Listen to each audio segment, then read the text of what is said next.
Olá, bem-vindos. Estamos aqui no Easy Talks, o webcast do Easy Business School.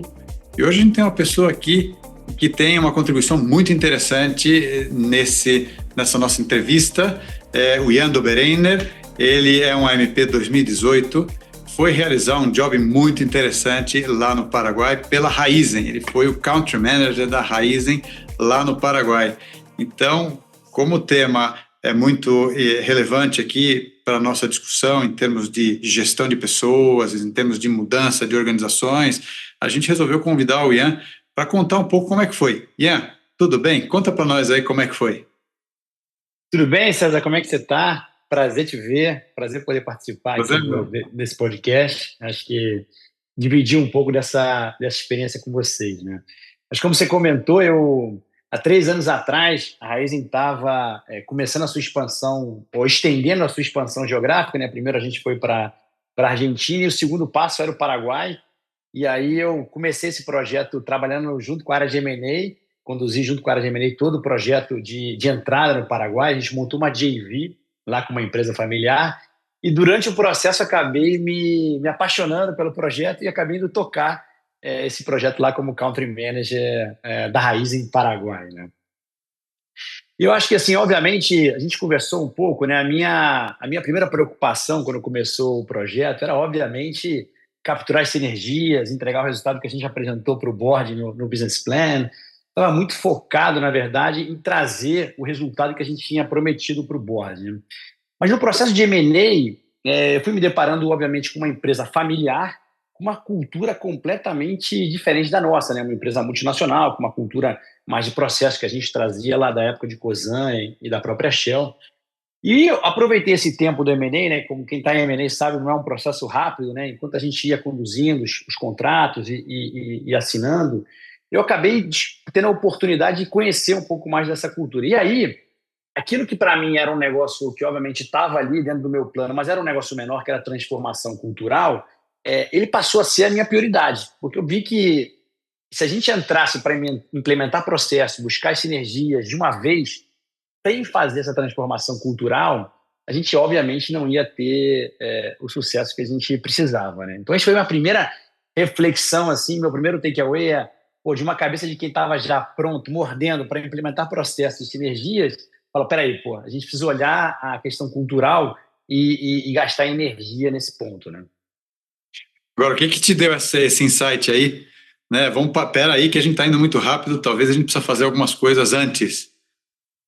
Acho que primeiro, assim, quando a gente começou o processo, vivendo muitos anos em multinacional, né, trabalhando na Ambev, depois na Shell, depois na Raizen, a gente dá um pouco como dada, né, essa cultura de multinacional. Então, se deparar com uma empresa familiar me trouxe esse estalo, né? E aí a primeira reflexão que foi importante foi entender que, apesar de uma cultura de uma empresa familiar, eles tinham uma história muito vitoriosa, né? Uma história de quem construiu uma empresa do zero. E na primeira decisão de como é que fazer essa transformação, acho que a decisão importante que eu tomei junto com o time foi: é importante preservar essa cultura e trazer para os funcionários que estavam lá, né? Quando eu fui para essa operação, eu levei comigo o diretor financeiro e um diretor de vendas, né? Todo o restante eram pessoas dessa empresa antiga, essa empresa familiar. E eu precisava, obviamente, dizer para eles que não é que o que a gente estava, a transformação cultural que a gente queria fazer, não é que ela era porque a cultura anterior estava errada, porque a gente queria mudar porque o que era feito antigamente estava equivocado. É porque essa nova cultura era a forma com a qual a gente ia conseguir dar esses novos passos da empresa. E a própria família admitia isso, né? Essa cultura mais familiar trouxe a empresa até aqui, mas daqui em diante, quer dizer, os próximos passos da empresa precisavam ser feitos com uma cultura diferente, né? Então, eu acho que o primeiro ponto, insight também importante, foi valorizar essa cultura anterior e conectar ela com essa nova cultura, né, que a gente estava buscando. Desculpa, só uma coisa, a empresa familiar era de segunda, terceira geração?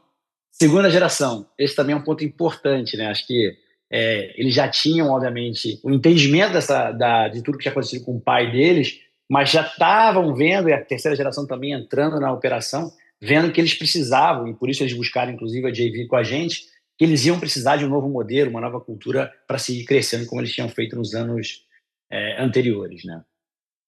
E aí, acho que uma coisa legal de comentar, quando eu entrei, eu entrei com a cabeça de fazer a transformação cultural, como eu expliquei, mas muito focado no pilar de comunicação, né? Que é o que a gente principalmente vê quando a gente fala de transformação cultural é comunicar, comunicar, comunicar, né? Então, a gente fizemos vários fóruns, fizemos várias workshops, muita comunicação, muito documento, mas a grande verdade é que, assim, depois de 2, 3, 4 meses, eu vi que as coisas não estavam evoluindo na velocidade que eu precisava para implementar o plano que eu tinha que fazer.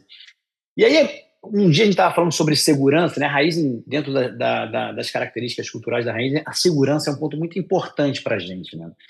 E aí eu comecei a refletir por que a gente na Raizen, a cultura de segurança é tão forte, né? Mesmo quem entra há 3, 4 meses já absorve essa cultura, né? Como é que a gente faz esse processo? E refletindo sobre isso, eu pensei em descobrir, engraçado, né? Você começa a olhar a sua própria cultura de outro jeito e você aprende várias coisas, né? E aí a minha reflexão básica foi, na verdade, a gente tem uma cultura de segurança tão forte e a gente consegue fazer esse catch-up de quem vem de fora tão rápido, porque todas as decisões que a gente toma na Raizen, todos os processos, e como eu disse, todas as decisões são tomadas pensando em segurança. Então, desde o carro que a gente escolhe para os nossos funcionários, que tem que ter airbag, tem que ter todas as proteções, até o edifício que a gente vai instalar, a infraestrutura que a gente tem, a forma como a gente opera, tudo que a gente faz no dia a dia está muito conectado com segurança. A gente sempre pensa em segurança antes de fazer qualquer coisa. E aí eu voltei para o grupo de cultura que a gente tinha criado, eu falei, cara, acho que a sacada é essa, a gente precisa conectar os nossos elementos de cultura, né, que são lá o foco em resultado, ter uma visão ampla, inovação, zelar pelas pessoas e a própria segurança ao nosso dia a dia aqui, né? E aí a gente olhou para tudo que a gente estava fazendo, quer dizer, sentamos lá nesse comitê e falamos, pô, vamos começar a trazer elementos da nossa cultura para tudo que a gente faz no dia a dia. Então, vou te dar alguns exemplos aqui de coisas que a gente começou a fazer, né? A gente foi mudar de escritório, a gente falou, o que a gente quer comunicar com esse escritório novo, né? Bom, vamos fazer um espaço open space, para dizer que a gente tem uma comunicação aberta. Vamos escolher o escritório num lugar onde tenha um estacionamento para quase todo mundo, porque esse é um ponto importante aqui no Paraguai, tinha poucas vagas, a gente quer cuidar das pessoas, que elas possam parar. Vamos escolher o escritório num lugar central, para que seja mais acessível para mesmo quem vem de longe. Outro exemplo aqui que me vem à cabeça é política de bônus, né? Nossa ideia era demorar 2 a 3 anos para implementar a política de bônus. A gente falou, a gente acredita que a gente é uma empresa meritocrática e focada em resultado, a gente precisa implementar para todo mundo o bônus o mais rápido possível, e foi isso que a gente fez. Outro exemplo bastante emblemático que eu me lembro aqui, né? A gente tinha uma gerente de vendas que era alta performance em entrega de resultados. Mas em relação aos valores, a cuidar das pessoas, a desenvolver as pessoas, ela estava um passo muito atrás. A gente tentou desenvolver, cuidamos, demos coaching, mas não resolveu. E a gente acabou tomando a decisão difícil de desligar aquela pessoa que tinha uma alta performance, mas que não estava compatível com nossos valores.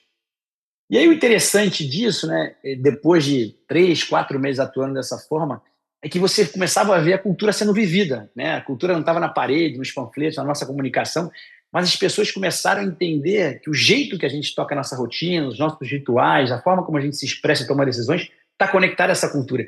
E a velocidade foi outra, César. A velocidade com a qual a gente começou a implementar esses pilares da cultura raiz passou a ser outra quando a gente tomou essa decisão. Deixa eu te fazer uma pergunta aqui. Você estava falando, fiquei curioso. Nesse processo, né, entre transformar essa empresa familiar, a cultura da empresa familiar, e já colocando traços da Raizen, quantos por cento das pessoas eram Raizen, quantos por cento eram da cultura da empresa familiar? Quer dizer, fala um pouco desse mix aí, né? No total de 100% das pessoas, né, que fizeram parte desse projeto. Então, como é que foi o mix necessário para começar a ter aqui na empresa familiar essa cultura Raizen que era fundamental? É uma boa pergunta, César. Quando a gente começou, eu te diria que 2% eram Raizen, 98% era empresa familiar. E acho que... Mas quantas pessoas eram no total? Quantas pessoas no total? 140 de operações diretas, né? Depois a gente já todas as indiretas e tudo mais. Tá. Mas eu acho que assim, o legal de essa pergunta que você traz, que é muito interessante, é como é que a gente fazia essa transição da cultura familiar. E eu acho que foi legal porque o que eu fiz? Eu trouxe os sócios. Eu trouxe os sócios para a mesa e a gente começou a falar dessa transição com eles juntos, como patrocinadores e sponsor, né? Obviamente, eles, como dono da empresa e anos atuando com esse grupo, tinham muito mais força e empowerment do que eu que estava chegando de fora. Então, eu usei eles para ajudar a gente a contar essa história de que, olha, a gente veio até aqui com uma história linda de sucesso e agora é uma nova etapa onde essa empresa familiar vai virar uma JV, né, Raiz em Paraguai. Então, isso foi interessante também, acho que foi uma boa sacada que a gente também demorou a perceber, mas a gente acabou se atentando, por que não usar as pessoas que têm esse empowerment dentro da organização para serem os porta-vozes dessa transformação cultural, né? Então, lembrando bem, a gente usou muito eles para fazer essa conexão da antiga cultura para a nova cultura, né? E foi suave, né? Não foi uma ruptura. Acho que essa é a principal mensagem. Mas foi bem legal porque... Uma outra pergunta aí que você está falando, eu estou pensando aqui. Lógico. No seguinte sentido, né? A gente tem aí o DNA Raizen, vamos dizer, né? Então, quais aspectos desse DNA foram mais rapidamente compreendidos e colocados em prática e quais demoraram mais? Você consegue eu acho que assim, o primeiro foi segurança, até porque era uma questão mais crítica, e a segurança é muito fácil de você mostrar através de ações, né? Então, você tem uma operação que dá lucro, mas que não é segura, e você para essa operação, é um exemplo muito forte de qual é a sua prioridade, né? Então, acho que a segurança, a gente fez isso como uma prioridade e impactou rápido, porque as ações demonstram, e o cuidado com as pessoas também, né? Então, quando você muda um plano de saúde para um plano de saúde melhor, quando você escolhe um ambiente de trabalho melhor, é muito fácil mostrar. O que foi mais difícil, tomou mais tempo, eu acho que é a cultura de inovação, né? Porque a cultura de inovação, a gente sempre fala de inovação como um pilar bonito que todas as empresas querem ter, mas quantas empresas suportam o erro, né? E não existe inovação sem erro. Então, como é que a gente mostrava para as pessoas no dia a dia que a gente aceitava errar, aprender rápido, errar de novo e aprender a fazer a coisa certa, né? Então, esse obviamente, tomou um pouco mais de tempo, mas a gente conseguiu fazer, né? Então, tem vários projetos que a gente começou se equivocando, fomos aprendendo no processo e, ao final, entregou um resultado bem diferente. Dou um exemplo aqui, claro, quando a gente chegou lá, a marca Shell sempre é uma marca muito premium, e quando a gente desembarcou lá, a gente chegou com Ferrari, com todo o portfólio da Shell, e depois de um tempo a gente percebeu que, diferente do Brasil e da Argentina, por exemplo, quem tem carro, as pessoas de baixa renda também têm carro no Paraguai, porque o carro é muito barato, muito acessível e o transporte público não funciona. Então, no primeiro momento, quando a gente chegou com todo esse pacote premium, 70% da frota disse, não, a Shell não é para mim, pô, eu não vou entrar, apesar de a gente ter preços competitivos, a gente não vai entrar porque a gente não acha. Então, a gente conseguiu, pela primeira vez na história da Shell, a gente patrocina uma seleção nacional. Então, a seleção do Paraguai hoje é patrocinada pela Shell, num exemplo de como a gente transformou, errando e acertando, a nossa estratégia de marketing para atingir um mercado diferente, né? E tem vários outros casos aqui de inovação, mas acho que respondendo a tua pergunta de forma objetiva, acho que a inovação é sempre um desafio, né? A cultura de inovação é um desafio. E como é que foi, de fato, mudar esse estilo de liderança aí? Você disse que puxou, retomando a conversa, né? Você puxou os sócios para perto de você, mas também eles tinham que absorver, né, um estilo para ser comunicado. E como é que se faz isso, né? Como é que se fez isso na Raizen do Paraguai? Aquilo que eu sabia que tinha que ser um estilo que as pessoas internalizassem. E como é que vocês viram que a coisa estava pegando? Assim, algum outro exemplo emblemático, né? De, olha, eu acho que a coisa começa a girar. Eu acho que, para mim, assim, obviamente, primeiro com a família, foi dividir de forma muito honesta e clara que eu precisava deles junto com a gente para fazer essa transformação, e eles embarcaram. Depois com o meu próprio time, né? Porque grande parte do meu time era da empresa antiga, né? Eu tinha 2 pessoas que eu trouxe da Argentina, mas grande parte do meu time era local. Então, dividir com eles qual era a necessidade, como era importante que eles internalizassem isso e trouxessem isso para dentro das ações, do diálogo. E eu me lembro bem, assim, um dia que eu falei, putz, agora a gente fez a transformação. Eu cheguei, no fim do dia, a gente estava fechando um dia de entrega lá, passei pelo escritório, todo o open space, e tinha um rapaz de logística, naquele tempo lá atrás era um dos mais resistentes com a questão de segurança, que atrapalhava a eficiência, e eu vi ele brigando no telefone com um cliente que não podia entregar aquele produto porque não era seguro. E eu falei, putz, agora a gente começou a transformação, né? Óbvio que a jornada de transformação cultural é uma jornada super longa, não termina nunca, né? Mas naquele dia eu falei, pô, se esse cara tá brigando porque não pode fazer uma entrega, porque não é seguro, acho que a gente começou a mudar aí, não só mentes, mas corações também, né? Que é uma parte importante da cultura, né? Então esse dia foi bem bacana, assim, ver. E esse, para mim, é a grande potência da transformação cultural. quando deixa de ser o líder que faz a transformação, mas todo o time está o tempo inteiro fazendo ele mesmo a própria transformação, né? Então, esse efeito multiplicador, e é tão legal porque quando chegava a gente nova, e obviamente isso começou a acontecer, o grupo já estava tão integrado com essa nova cultura que essas pessoas que chegavam novas, elas nem sabiam mais o que era cultura Barcos Rodados. Eu lembro que a gente fazia pesquisas de clima, as primeiras pesquisas mencionavam sobre a cultura da empresa anterior, mas depois isso já nem mais fazia parte da discussão, as pessoas não lembravam mais, né? Então, acho que, respondendo a sua pergunta, acho que são exemplos pequenos de tomar as decisões, às vezes pequenas, que demonstram que a cultura está se transformando, né? Que curioso, agora para saber o seguinte, quando, né, se decide, a Raizen se decide aí por essa joint venture, imagino que também conheceram um pouco melhor a cultura dessa empresa familiar para ver se de fato não teriam mais aspectos conflitantes, né, que dificultariam a mudança, né, dessa transformação cultural, do que aspectos que ajudariam. Isso de fato foi feito ou simplesmente se tomou uma decisão porque era um negócio estratégico sem olhar para essa questão? Você sabe me dizer? Não, acho que a pergunta é ótima e, para mim, é um dos takeaways, né? Assim, esse assessment cultural de uma organização que você vai fazer uma JV é fundamental. A gente não fez. A gente estava muito mais preocupado com o ambiente macroeconômico. Obviamente, né? Eu estou falando do que não foi feito, o assessment cultural, mas obviamente a parte de valores, isso sim, isso foi feito e dava match, por isso a gente entrou em sociedade com eles. Mas a cultura em si, do que a gente falava de inovação, de resultado, de segurança, isso, obviamente, foi feito numa escala muito menor do que deveria ter sido feito. Então, para mim, é um grande aprendizado, né? Acho que é um dos takeaways, esse aprendizado de que o assessment cultural é também relevante. Às vezes a gente fica muito preocupado com o assessment de ativos, mas o assessment cultural também é importante, né? Podia ter poupado um tempo aí, né, também, né? Porque uma análise já mais claras que poderiam definir linhas de ação também, né? Sem dúvida, sem dúvida. Podia ter me poupado um tempo grande. Obviamente, acho que ajudou muito porque os valores estavam muito alinhados, né? Então, os valores das duas companhias eram muito alinhados e isso facilitou o caminho. Mas sim, um acesso cultural, um assessment cultural teria sido ajudado muito, né? Acho que é um takeaway importante também. E que coisa você aprendeu, assim, depois dessa experiência? Quanto tempo você ficou lá? Fiquei quase 3 anos lá, né? Estou voltando para o Brasil agora, fiquei quase 3 anos lá. Acho que tem vários aprendizados, né? A primeira, assim, eu vivi uma transformação cultural muito grande quando a gente formou a Raizen, né? A Raizen é resultado de uma transformação cultural, né? De duas empresas que se juntaram e formaram uma cultura nova. E, obviamente, sempre tive na cabeça de que a cultura era importante, mas ali, no Paraguai, para mim, um ambiente um pouco menor, né? Ficou muito claro que, assim, a cultura, de fato, é plataforma para qualquer coisa que você quiser fazer, né? É muito difícil você fazer qualquer transformação de processo, capturar benefícios, se você não tem uma cultura que esteja muito alinhada com isso, as pessoas estejam muito alinhadas com isso.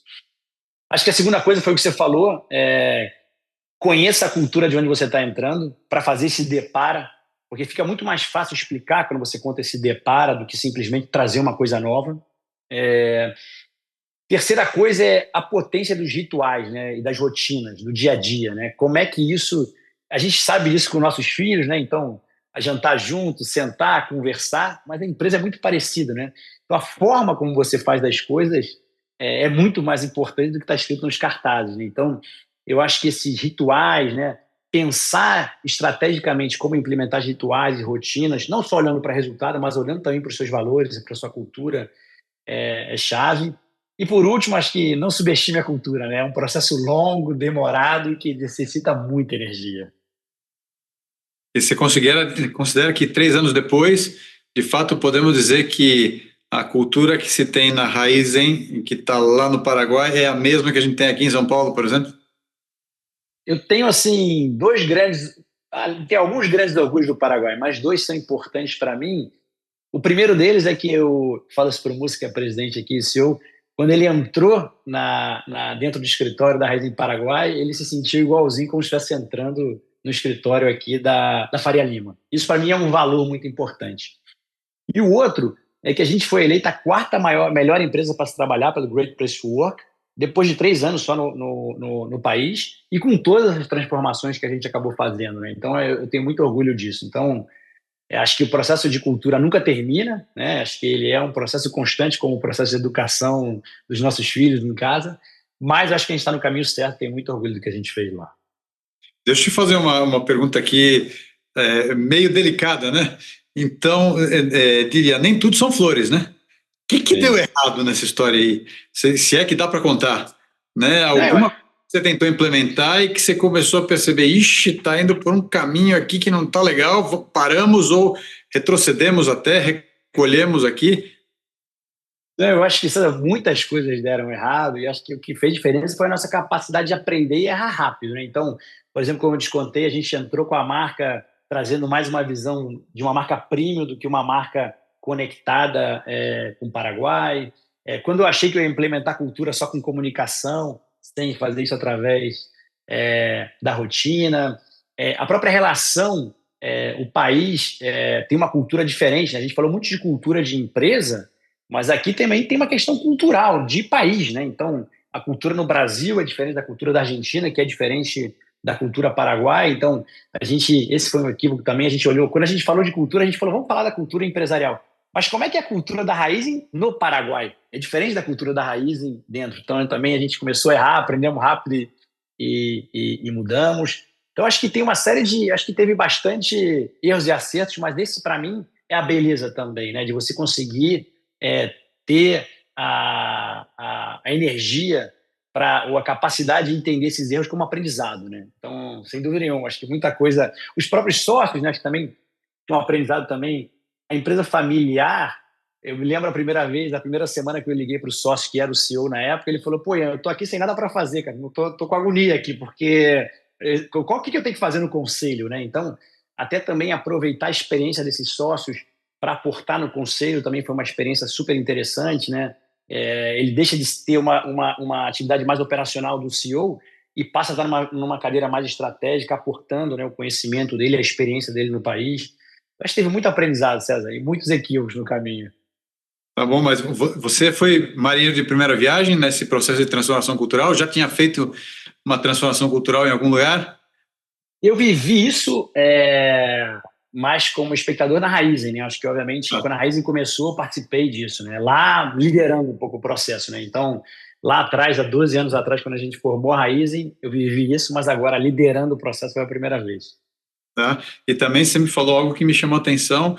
Estamos falando desse integrante da família, né, que começou a atuar dentro de um conselho. Quer dizer, a própria governança dessa empresa familiar, como é que era? Devia ser bastante incipiente também, segunda geração, né? Sem dúvida, né? Tudo novo para eles, né? Então a gente foi construindo junto, né? E também isso foi importante, né? A gente construiu junto essa nova governança. Eles passaram a atuar mais no conselho, nas outras empresas do grupo. E o mais legal, assim, obviamente, além da gente ter aprendido muito com eles, né? Porque eles conheciam muito o país, tinham acesso para ajudar a gente a apoiar a gente a fazer novos negócios. Mas eles também aproveitaram e levaram muitas coisas que eles aprenderam da Raizen para outras empresas do grupo. Então também foi uma troca super interessante. Mas a gente construiu essa governança junto, né? Obviamente, a gente tinha um shareholder agreement e botava eles no conselho, mas o dia a dia dessa interação foi construída junto e foi muito bacana também, né? Cada um foi ocupando o seu espaço e tirando o melhor, né? Quer dizer, a gente tinha um sócio lá que conhecia com muita experiência no Paraguai, com muita experiência no negócio e que acho que a gente soube aproveitar bem também. E quantos estavam trabalhando na empresa, sendo da família, executivos familiares, quantos eram? A gente tinha ali mais conectados ali dois. E os dois Dois. saíram para o conselho, né? E outro saiu para outra empresa, mas tinham dois que estavam mais ligados ali no dia a dia da empresa, né? Ah, então, no Mas fundo, como deixaram de fazer parte da direção da empresa e foram para o governo da empresa, que é algo diferente. exatamente, Então, também eles tiveram que aprender esse novo papel e também, diria, deixar de lado aquilo que, em princípio, talvez eles gostassem mais de fazer, que era tocar, né, a operação, né? Não, totalmente, né? As primeiras semanas dá aquela crise de abstinência, né? Que eu falo, pô, mas o que eu vou fazer? Eu falei, não, cara, você agora vai olhar a estratégia da organização. Então, tem também esse ritual, esse espaço de adaptação entre as partes, né? Acho que foi muito legal. Todo mundo encontrando como a porta a mais. Mas sim, como você disse, tem essa abstinência, né? No começo, ali, pô, eu quero tocar o negócio, quero ver. E a gente foi achando. E eu acho que isso também é outro takeaway, né? Quando você faz essa migração de uma empresa familiar, como é que você absorve, né? Essa pessoa tem muita experiência, né? Então, uma vez por semana eu ligava para ele, estou com uma dúvida aqui, o que você acha? Né? Então ter a humildade também de entender. Aquele cara que estava tocando e tocando bem, né? Porque a empresa que a gente fez uma JV era uma empresa de sucesso. Então aprender com ele também e usar as conexões, né? Então acho que esse CEO da empresa familiar que depois vai para o conselho tem muito a aportar na organização, né? Uma das últimas questões aí que eu te pergunto também, de curiosidade, né? A gente sabe que não é fácil largar um hábito que a gente tem. Então, a minha pergunta vai um pouco por essa linha. Você tinha aí alguém que era dono da empresa e comandava a empresa no dia a dia.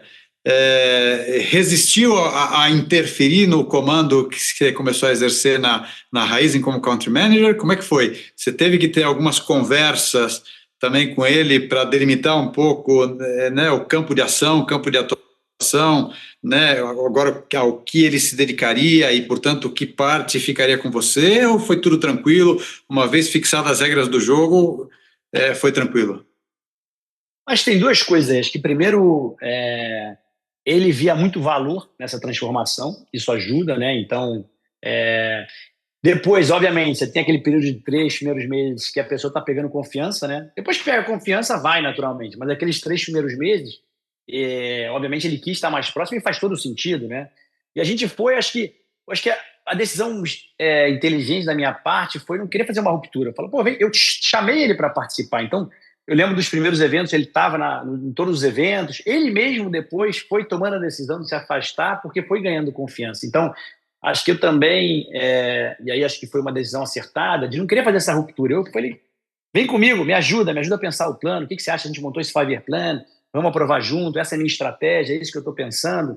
Tem a coisa que ele me dizia, não, isso aqui eu acho que no Paraguai não vai dar certo, então eu escutava ele também. Então isso foi feito numa transição suave, eu acho que é a forma mais correta. E foi bom para mim também, porque me deu muita segurança das decisões que eu estava tomando, né? Se eu tomasse, provavelmente, se eu tivesse uma decisão mais abrupta de botar ele mais fora da operação rápido, eu teria me equivocado muito mais, né? Então a gente fez uma JV com uma família local exatamente por isso, né? Para ter esse sponsor local apoiando a gente. Então acho que, não, de verdade, assim, ficamos até amigos, assim, a transição foi suave, gradual e funcionou muito bem, assim, foi bem bacana. Essa interação tua com ele saiu a visão da Raizen pro Paraguai, é isso? Sem dúvida. A adequação da estratégia, etc. Que foi uma coisa meio que a 4 mãos, aí você e ele. O que ajudou muito é que, como eu participei de todo o processo de M&A, eu vim construindo essa relação de confiança antes do processo de M&A. Né? Então, obviamente, se eu tivesse chegado no primeiro dia, depois do M&A, para tocar, talvez teria sido mais desafiante. Eu acho que o que me ajudou muito foi que, quando eu comecei a tocar a empresa, eu já conhecia a família dele há 1 ano, pô, e ele, né? Então, ele já conhecia um pouco como é que eu pensava. Então, a gente criou... acho que é importante criar laços de confiança, né? Então, eu tive esse benefício de poder ajudar a tocar o M&A junto com a área de M&A, e isso criou laços de confiança com a família que foram bem importantes. Muito bom. Olha, excelente história aí. Sem dúvida teriam muito mais histórias para contar, mas o nosso tempo aqui também é limitado. E agora, então, você está aqui no Brasil de volta, é isso? Voltei para o Brasil tem mais ou menos 2 meses aqui. Agora estou tocando aqui alguns processos de M&A, mas, obviamente, de vez em quando eu vejo como é que estão as coisas lá, né? Converso com os sócios lá, ficou o carinho pela operação lá, sem dúvida. César, obrigado pelo convite, é sempre um prazer, né? Eu tenho muito orgulho de ter passado aí, de ter feito a MP com vocês, aprendi muito e sempre poder reconectar com vocês e às vezes eu me conecto também bastante com meus amigos, né, de classe de 2018. Então é sempre um prazer poder estar falando com vocês.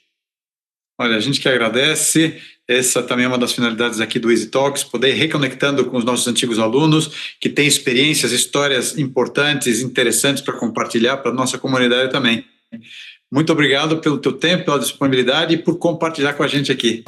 Muito bom, Ian. Obrigado, César. Um abraço, obrigado. Até logo.